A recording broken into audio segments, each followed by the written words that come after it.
Vatsimpana etineneny Ratovelo Jacqueline.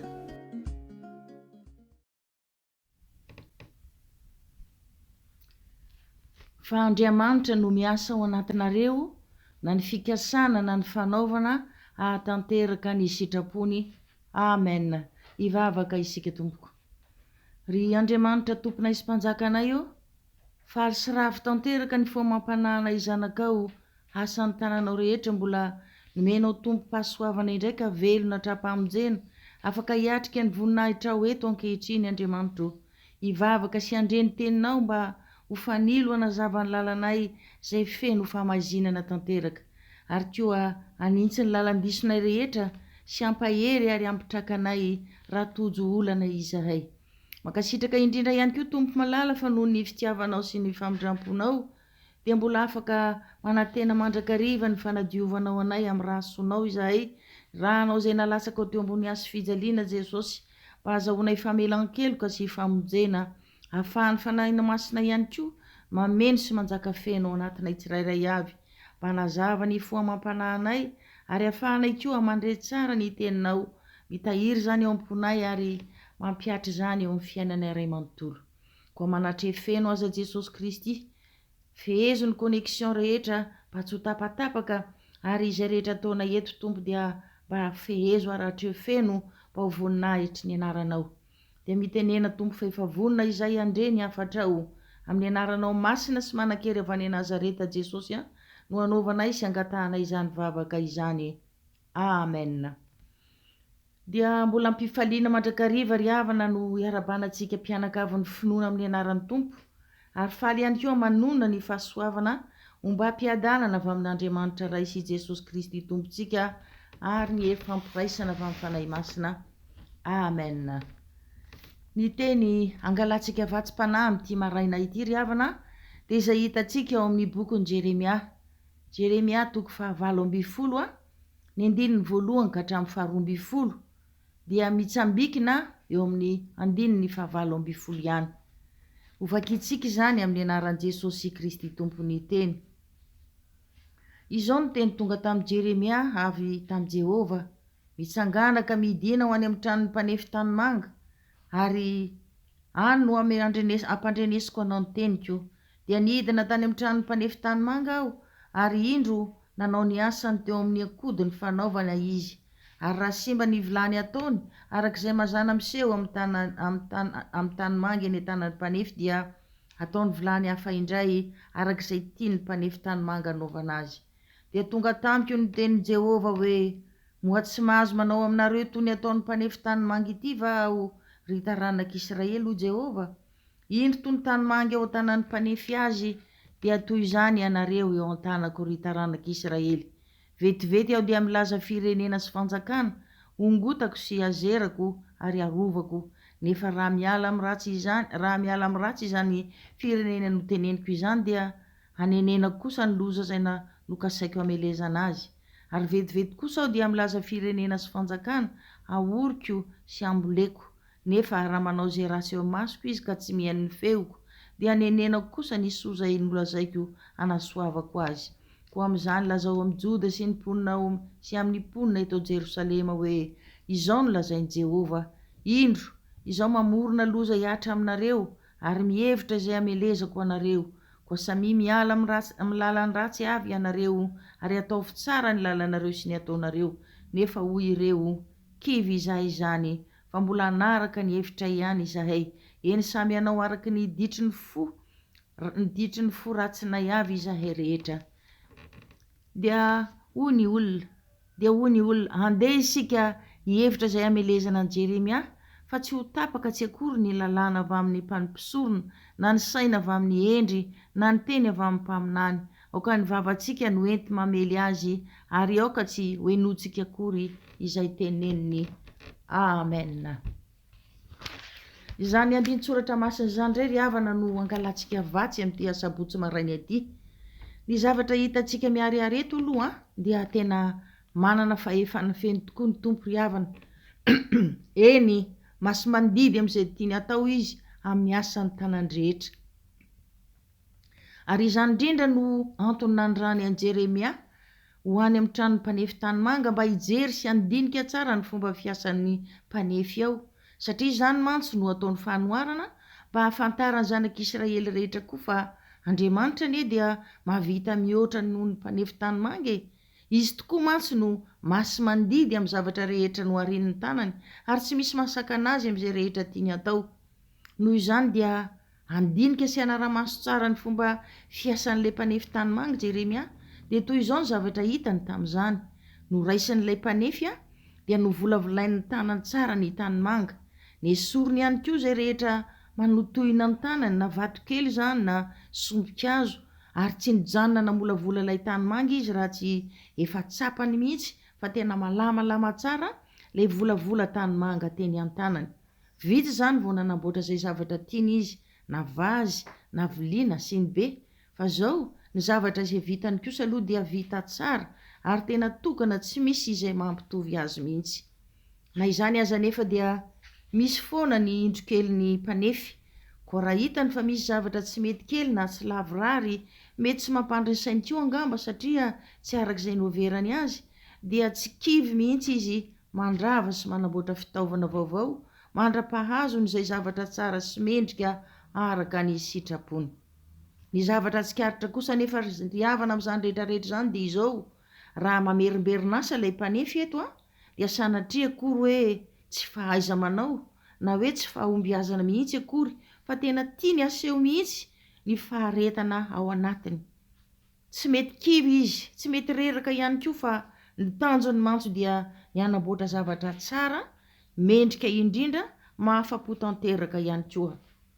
Koa andeha ataontsika ho fampaharezana lehibe ho antsika ry havana ny fahafantarantsika rehetra fa isika rehetra izao koa anie ka tanymanga eo am-pelatanan'Andriamanitra e.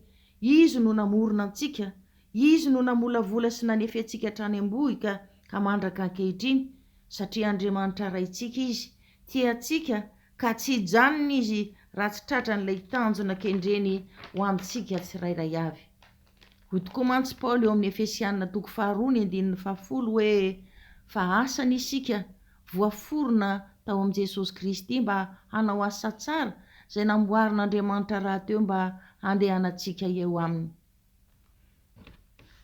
Fantatra ihany koa ry havana fa ny olona iray mahomby eo amin'ny fiainana izany dia olona izay mandeha ary mankatoa ny sitrapon'Andriamanitra. Ny lalàn'i Jehovah no sitrany sy saintsainy isan'andro, ary amin'izany ny asa ataony dia tanteraka sy lavorary avokoa sady mamoha amin'ny fotoanany tokoa. Fa raha mifanohitra amin'izany kosa izany hoe raha toa isika ka miaina lavitra amin'ny planin'Andriamanitra, manao izay tiantsika izay heverintsika fa mampahomby antsika, dia tsarovy ry havana fa tsy hahita vokatsoa mihitsy akory isika, satria ilay Andriamanitra mpamolavola antsika mba hahatonga antsika olombanona sy hamoha be amin'izay atao no efa nolavintsika.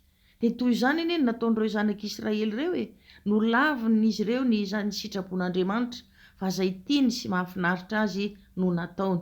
Nivily lalana tanteraka izy ireo mba handao sy hanalavitra an'Andriamanitra. Izany hoe tena midika mazava tsara izany fa avonavim-panahy tokoa no tao am-pony ny zanak'Israely. Ory sady nalahelo tokoa ry havana ny tompo teo anatrehan'izany, satria tsy misy tiany ho very tokoa mantsy isika rehetra izao na dia iray aza, fa samy tiany handova ny fanjakan'ny lanitra avokoa. Dia izany indrindra anie no nampandrenesany antsika io fanoharana amin'ilay mpanefy tanymanga io e. Tiany ho tsarovantsika koa ry havana fa izy dia mihoatra noho ny mpanefy tanymanga io, afaka manao izay tiany rehetra mihitsy izy mba hahatratrarany tanjona tsara ho antsika zanany sy asan'ny tanany rehetra. Tsy misy mahasaka anazy mihitsy amin'izany, satria masy mandidy amin'izay tiany atao amintsika izy. Fa isika kosa eo anatrehan'izany, move isika manaiky ho tefen'Andriamanitra amin'izay tiany atao amintsika, tahaka ny tanymanga eo am-pelatanan'ny mpanefy koa, sa isika hanao toy ny ireo zanak'Israely izay mikomy miavonavim-panaka dia manamary tena mandrakariva. Mihevitra tokoa mantsy ireo zanak'Israely ireo fa tena marina, tsy misy faharatsiana fa efa tonga lafatra tanteraka, tsy mila fanefena sy famolavolana avy amin'Andriamanitra izany. Mahatoky tena loatra kanefa diso hevitra tanteraka izy, satria mifanohitra amin'izany mihitsy anie ny tenin'Andriamanitra ao amin'ny Jeremia 7:17 manao hoe: ho tahina izay olona matoky an' Jehova dia izay manana an' Jehova ho tokony. Mazava tsara izany fa izay manaiky ny fitantanan'Andriamanitra irery ihany, ireo izay mitoky aminy koa no hovonjeny sy tahiny. Tsarovy mandrakariva koa ry havana fa Andriamanitra raitsika tsy mitsahatra ny misahana ny fiainantsika zanany ray manontolo foana ary maso mandidy amin'izay tiany izy. Izany hoe ny tompo izany ry havana dia afaka manongotra, manjera, mandrava ny fiainan'ireo izay manohitra ny sitrapony. Nefa kosa raha miala amin'ny ratsy fanaony izany olona izany dia mbola afaka norona amboly indray izy. Mampalahelo anefa ry havana rehefa mafy loatra, rehefa mafy fo loatra izay isika dia tena tsy manana fanetretena izany intsony fa mikiry amin'ny hevitrintsika foana ary tsy mahazaka mandreny marina momba antsika izany koa isika satria feny avonavina ao am-pontsika ao, ka ny fisainantsika ihany no inoantsika. Na dia ny tenin'Andriamanitra nampitondrain'ny mpanompony aza mba hanamboarany antsika ange dia tsy zakantsika akory, noenjehitsika ary miady amin'ireo mpanompon'Andriamanitra ireo mihitsy aza no ataontsika. Moa tsy toy izany ve ry havana no nataon'ireto zanak'Israely tamin'i Jeremia? Rehefa tsy mitoetra tsara ao amin'i Jesosy Kristy tokoa mantsy dia miady amin'ny mpitondra ny afatry ny tompo ny olona. Be dia be ny mpanompon'Andriamanitra amin'izao fotoana izao ry havana no hiary ny fanenjehana amin'ny zavatra tsy nieritreretiny akory. Saingy io ny tenin'Andriamanitra ao amin'ny Matio 5:2-5 manao hoe: sambatra ianareo raha ratsian'ny olona, enjehiny sy asiany izay teny ratsy rehetra hitenenana lainga ianareo noho ny amiko. Mifalia sy miravoravoa ianareo fa lehibe ny valim-potianareo any an-danitra. Tsy mora tokoa mantsy ry havana ny mitondra ny afatry ny tompo, indrindra rehefa fovato izay no hamafazana ny teny, satria tsy maintsy hanohitra ny tenin'Andriamanitra izy ary hanamary tena koa. Noho izany mila vavaka mafy tokoa isika mpitory ny filazantsara an'Andriamanitra, mila fiankinana tanteraka amin'Andriamanitra foana ihany koa. Kanefa na izany aza tsy voatery hoe hiaino sy ankatoa foana ny olona rehetra ka dia ho fahombiazana hatrany hatrany ny fitoriana izay atao. Mety hisy koa fanoherana, mety hisy ady mihitsy aza, nefa izao aoka tsy ataontsika ho mahakivy izany ry havana fa aleo mandray sy mankatoa amin'ny mpitiavana ary amin'ny finoana tanteraka ny antson'Andriamanitra amintsika manao hoe: mandehana any amin'izao tontolo izao ianareo ka mitoria ny filazantsara any amin'ny olombelona rehetra. Rehefa tena hitan'Andriamanitra ny fankatoavantsika azy dia tsy maintsy mampahery ary manome toky antsika tahaka ny nataony tamin'i Jeremia koa ny tompo manao hoe: aza matahotra azy ianao fa momba anao hamonjy anao aho, indro efa nataoko eo am-bavanao ny teniko ho Jehova. Isika mpanompon'Andriamanitra rehetra kosa aoka mba tsy hitsahatra hivavaka tahaka an'ireo apôstôlin'Andriamanitra manao hoe: Tompo, jereo ny fandrahonany ary omeo anay mpanomponao ny mba hitory ny teninao amin'ny fahasahiana rehetra, dia mba hanjiranao ny tananao ahasitrana sy haneho fahagagana amin'ny anaranao Jesosy Kristy. Amen. Hivavaka isika. Mankasitraka indrindra anao izay ry Andriamanitra rainay eo, satria ny zavatra rehetra ataonao tokoa dia misy antony avokoa.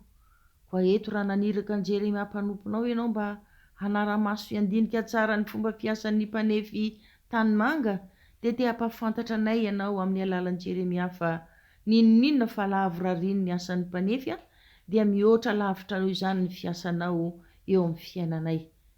Satria ianao dia maso mandidy amin'izay tianao atao aminay zanakao sy asan'ny tananao. Izany hoe afaka manasoa ny olona izay miaino sy mankatoa ny teninao ianao, nefa koa afaka mandrava sy mamotika ny fiainan'ireo manohitra ny sitraponao.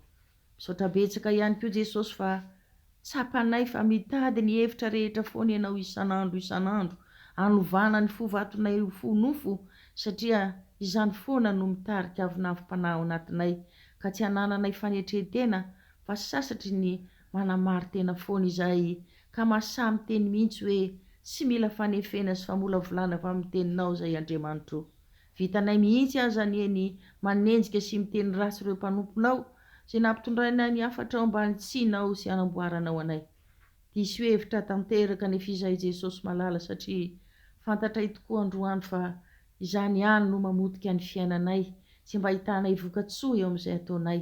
Koa ankehitriny izay dia misy saotra mankasitraka betsaka ny fanahinao masina, nanokatra ny masom-panahinay, nanampy anay andray tsara ny teninao Jesosy eo, izay nanitsy lalana anay amin'izay rehetra fahadisoanay, nampahery ary nampitraka anay koa, ka nanosika anay tompo malalo, andohalika, iankohaka, ifona sy ibabikeliko eo anatrehanao, koa mamindra-fo Jesosy eo, mamelany elokay sy ny tsy fahamarinanay rehetra, dia aza mitsahatra tompo, manazava ny lalanay mba hitanay ny lala marina mankany aminao, dia ho tanteraka tokoa ny fanirianao aminay zanaka hoe tsy misy tiako very tokoa ianareo na dia iray aza, fa samy tiako andova ny fanjakanao. Amen. Raiso ny tso-dranomasina avy amin'Andriamanitra raintsika. Andriamanitry ny fiadanana eny amasina tsika samy ho tanteraka, ka ho karovany avokoa ny fanahintsika sy ny haitsika, ary ny tenantsika ho tanteraka, ka tsy hanatsiny amin'ny fiavian'i Jesosy Kristy tompontsika. Mahatoky izay niantso antsika, sady izy ihany no hanefizany, ary mbola hiteny amintsika mandrakariva hoe aza matahotra, fa momba anao, hamonjy anao aho, ary indro efa ataoko eo am-bavanao ny teniko. Ho tanteraka tokoa izany amin'ny anaran'ny Ray sy ny Zanaka ary ny Fanahy Masina. Aleloia. Amen. Tsarovy ry havana, fa masy mandidy amin'izay tiany atao amintsika mandrakariva Andriamanitra. Amen.